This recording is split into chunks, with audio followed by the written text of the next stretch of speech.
में बारिश शुरू होते ही किसानों ने खरीफ फसलों की बुआई तेज कर दी है, लेकिन खाद और बीज की कमी से उनकी परेशानी बढ़ गई है। जिला सहकारी केंद्रीय बैंक और समितियों ने बड़ी संख्या में किसान खाद लेने के लिए पहुंच रहे हैं और किसानों का आरोप है कि जरूरत के मुताबिक खाद उपलब्ध नहीं कराई जा रही है और कई लोगों को केवल 1 या 2 बोरी खाद ही मिल रही है। किसानों का कहना है कि इससे समय पर बुआई और फसल उत्पादन प्रभावित हो सकता है। उन्होंने सरकार और कृषि विभाग से खाद बीज की पर्याप्त उपलब्धता सुनिश्चित करने की मांग की है।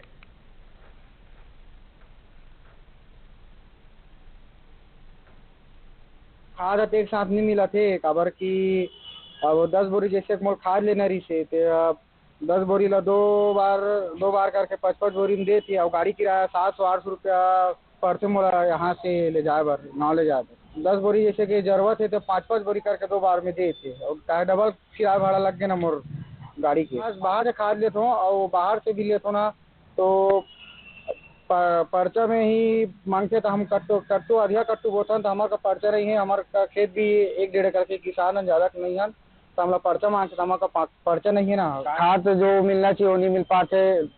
एक बार में नहीं देते 2 बार में देते मिला से खातू 2 बार में मिला थे और डीएपी ओपी मिल भी नहीं करा थे खातू 18-40 जो चाहिए इसे हम अपन हिसाब से किसानी करते तो डीएपी मिलत नहीं है। नहीं अभी तो फिलहाल 10 बोरी जैसे कि 10 बोरी लिमिट लेकिन मोला 5-5 बोरी करके 2 बार में दे। मनेन्द्रगढ़ में और राजनांदगांव जिले में बारिश शुरू होते ही किसानों ने खरीफ फसलों की बुआई तेज कर दी है, लेकिन खाद और बीज की कमी से उनकी परेशानी बढ़ गई है। जिला सहकारी केंद्रीय बैंक और समितियों में बड़ी संख्या में किसान खाद बीज लेने पहुंच रहे हैं। किसानों का ये आरोप है कि जरूरत के मुताबिक खाद उपलब्ध नहीं कराई जा रही है और कई लोगों को केवल 1-2 बोरी खाद ही मिल रही है। किसानों का ये भी कहना है कि इससे समय पर बुआई और फसल उत्पादन प्रभावित हो सकता है। उन्होंने सरकार, कृषि विभाग से खाद बीज की पर्याप्त उपलब्धता सुनिश्चित करने की मांग की है। खाद एक साथ नहीं मिला थे काबर की अब 10 बोरी जैसे मोल खाद लेना रही से 10 बोरी ला दो बार करके 5-5 बोरी में देती और गाड़ी किराया 700-800 रुपया पड़ते मोला यहाँ से ले जाए बर गाँव ले जाए बर 10 बोरी जैसे कि जरूरत है तो 5-5 बोरी करके 2 बार में देते और क्या डबल किराया भाड़ा लग गया ना मोर गाड़ी के। बाहर से खाद लेता हूँ और बाहर से भी लेता हूँ ना तो पर्चा में ही मांगते तो हम कट्टू अधिया कट्टू बोता तो हमारे का पर्चा नहीं है। हमारे का खेत भी 1-1.5 एकड़ के किसान है, ज्यादा नहीं है तो हम लोग पर्चा मांगते तो हमारे का पर्चा नहीं है ना। खाद जो मिलना चाहिए वो नहीं मिल पाते।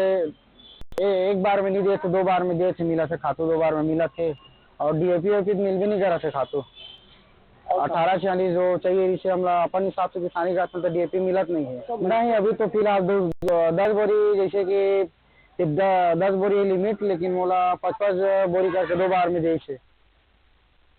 के गांव में जिला प्रशासन ने एक पेड़ मां के नाम अभियान के तहत भव्य वृक्षारोपण कार्यक्रम आयोजित किया। कार्यक्रम में प्रदेश विधानसभा अध्यक्ष डॉक्टर रमन सिंह मुख्य अतिथि के रूप में शामिल हुए। जनप्रतिनिधियों, अधिकारियों और बड़ी संख्या में लोगों ने पौधारोपण कर पर्यावरण संरक्षण का संदेश दिया। अभियान के माध्यम से मां के सम्मान और प्रकृति संरक्षण का संदेश भी दिया गया।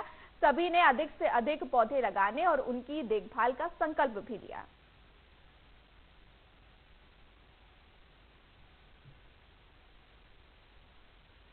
के नाम माननीय नरेंद्र मोदी जी 2024 से इस महाअभियान को शुरू किए हैं और पूरे देश में लक्ष्य है 150 करोड़ पेड़ लगाने का। जितनी आबादी, जितनी संख्या उससे ज्यादा।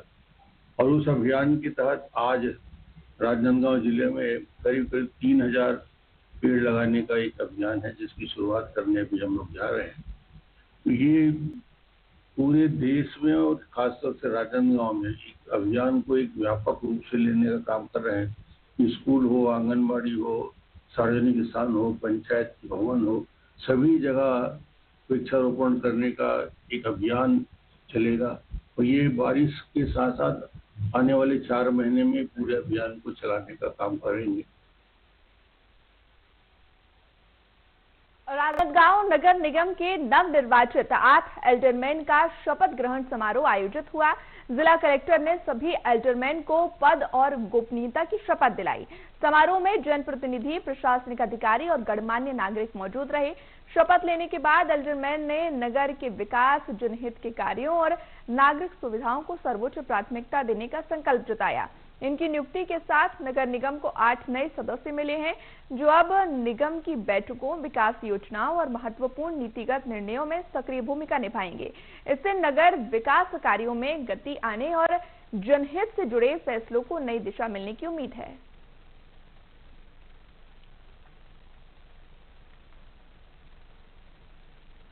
नवनिर्वाचित जो एल्डरमैन है उनके शपथ की एक प्रक्रिया का निर्देश राज्य शासन से प्राप्त हुआ है। उसी के अंतर्गत आज सभी 8 हमारे नवनिर्वाचित मनोनीत पार्षदों का शपथ यहाँ पर एक गरिमापूर्ण कार्यक्रम में आयोजित किया गया, जिसमें कलेक्टर महोदय ने सभी को शपथ दिलाया। मैं अपनी ओर से इन सबको बहुत बहुत शुभकामनाएं और बधाई देता हूँ। ऐसे 8 लोगों का शपथ ग्रहण कराया गया है। जिले के अलग अलग क्षेत्र जिसमें नगर पंचायत और नगर पालिका है, वहाँ पर भी इसी तरह के प्रोग्राम हो रहे हैं।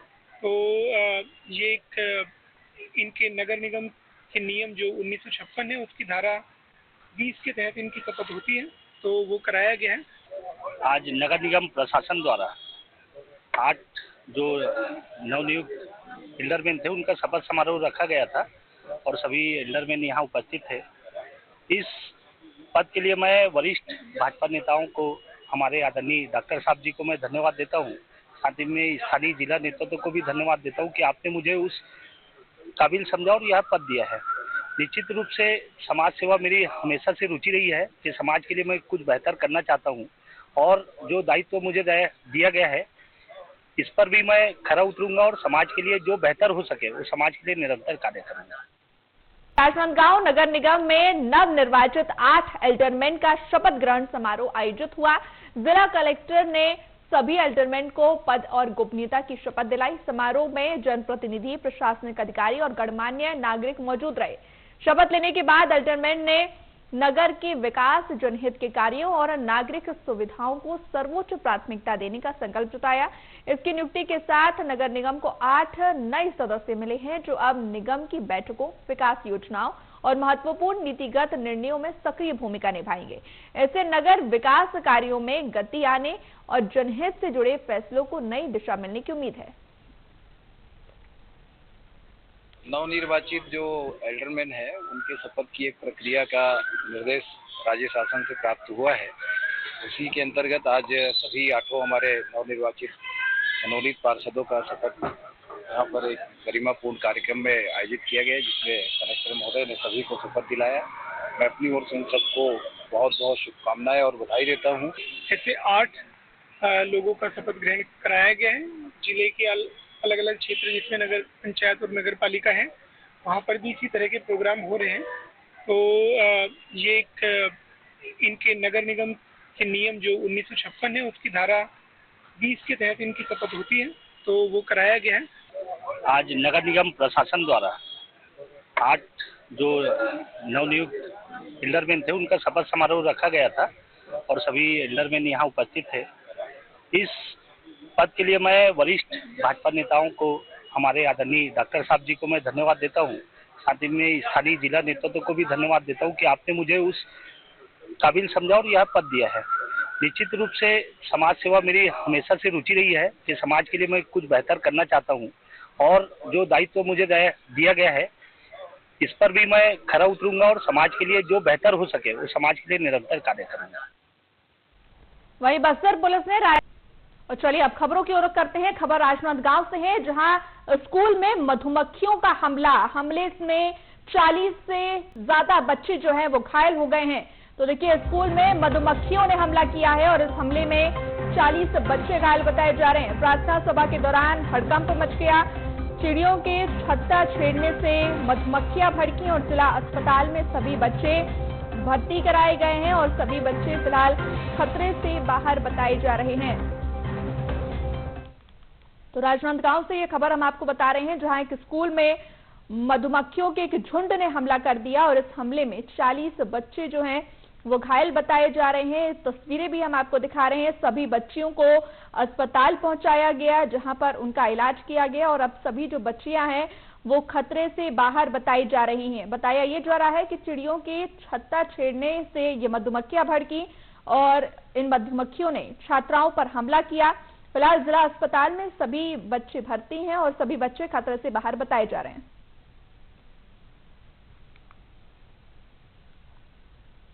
तो राजनांदगांव से ये खबर हम आपको बता रहे हैं जहां पर एक मधुमक्खियों के झुंड ने बच्चियों पर हमला कर दिया है और सभी बच्चियों को जिला अस्पताल में बेहतर उपचार के लिए भर्ती कराया गया है।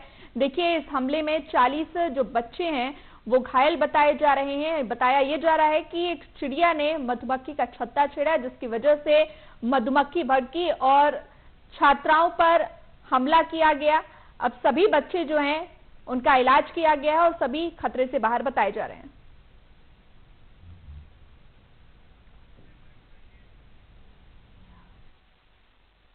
विकासखंड के विजय भाटा स्कूल की घटना है।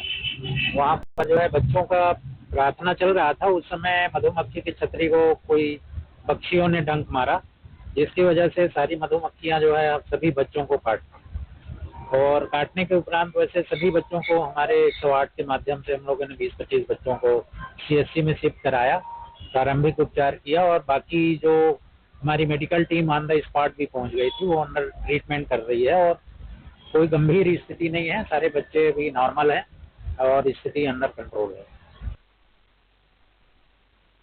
रक्षाबंधन से पहले राजनांदगांव डाक विभाग की बड़ी पहल सामने आई।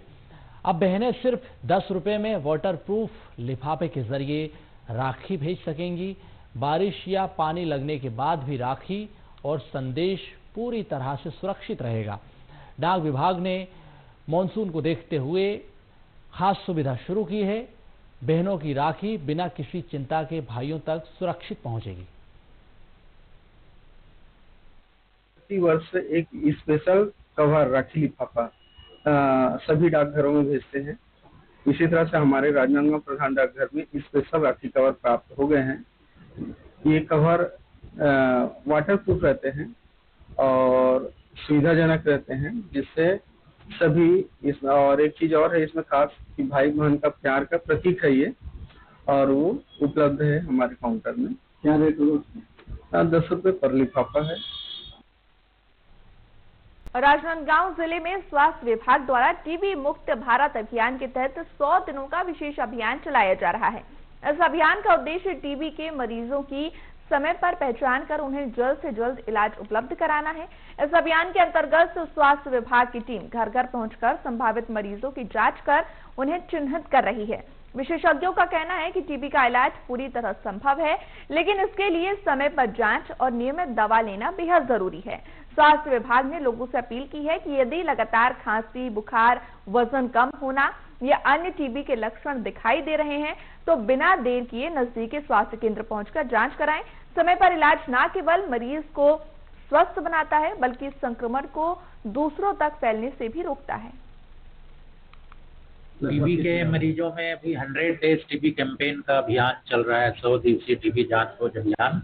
इसमें प्रमुख रूप से हमारे जो टीबी के केसेस हैं, जो उनके परिजन हैं, उसके अलावा जो 60 ईयर प्लस है, सीनियर सिटीजन जो HIV से पीड़ित हैं, सिकलिंग से पीड़ित हैं, जो कोई भी गंभीर बीमारियों से, डायबिटीज वगैरह से पीड़ित हैं, कोई ड्रग एडिक्शन वगैरह लेता हो, टोबैको या अल्कोहल एडिक्शन वाले हों, ऐसे कुछ 6-7 कैटेगरी हैं विशेष रूप से, जिसमें 100 दिवसीय टीबी जांच खोज अभियान में हमारी टीम मितानिनों और स्वास्थ्य कार्यकर्ताओं के द्वारा खोज कर निकाला गया है।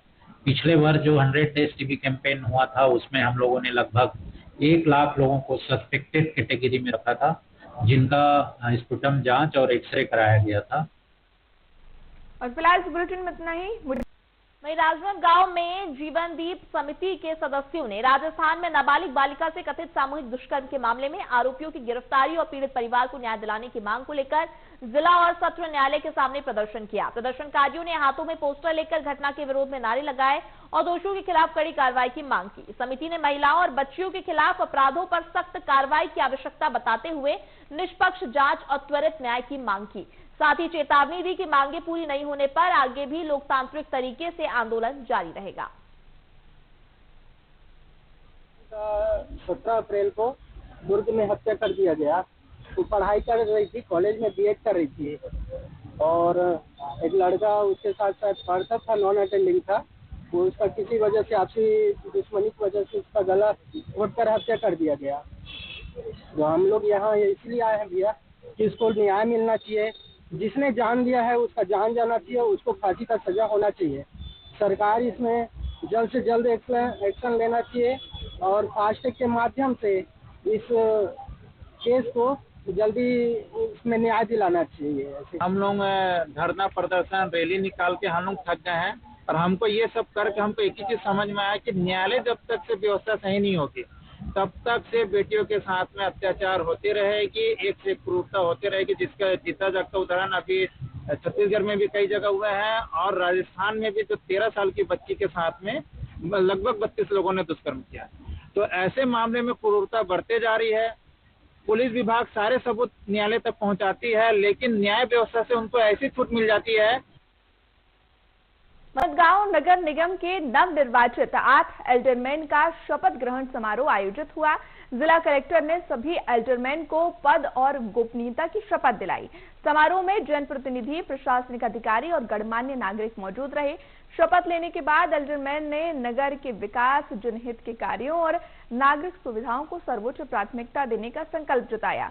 इनकी नियुक्ति के साथ नगर निगम को 8 नए सदस्य मिले हैं, जो अब निगम की बैठकों, विकास योजनाओं और महत्वपूर्ण नीतिगत निर्णयों में सक्रिय भूमिका निभाएंगे। इससे नगर विकास कार्यों में गति आने और जनहित से जुड़े फैसलों को नई दिशा मिलने की उम्मीद है।